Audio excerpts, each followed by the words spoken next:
Mr. Butcher.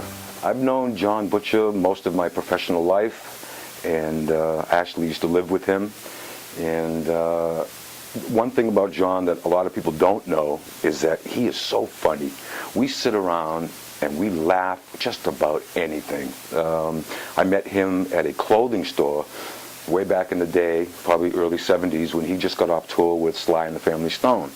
And I met him the first day at this clothing store, and we hit it off right away, and we just started laughing about stuff. I don't know if we were laughing about our plight, or laughing about the people that came into the store, because back in those days it was platform heels and big bell-bottom pants and little skinny sparkle tops, and we just hit it off. And the next thing I know, I was involved with his band, Johanna Wild, which at the time I believe was the best band in Boston. But it has been a laugh fest ever since, and a lot of people don't know, because Jon can be rather serious and somewhat aloof and very professional, can really womp up a crowd, but get them alone, and things be funny. Everything is funny, and I have very great memories of hanging with Jon back in the day, and everything that he's done since, with his movies and the albums and his Grammy nominations, and it just pleases me to no end. And I'm very happy that this particular film that you folks are seeing gives Jon props, because he certainly deserves them. We had so many. In fact, I lived with Jon for a little while on Marlborough Street in Boston, and we actually had a friendly tomato fight in the apartment. 3-4 rooms, mashed tomatoes in every room, and it started out innocently enough, but it got to be where there were tomatoes, there was like ketchup everywhere. It was so funny. And just stories being on the road, and he's really worked. He's worked very, very hard to be where he's at. And then when he made the foundation, he hightailed it to California and really made his mark. And I'm so pleased to know him, and so happy for his success. It's a wonderful thing. Yes, it is. And when he comes back to this area, into New England, we get to see people that we haven't seen in 20 or 30 years.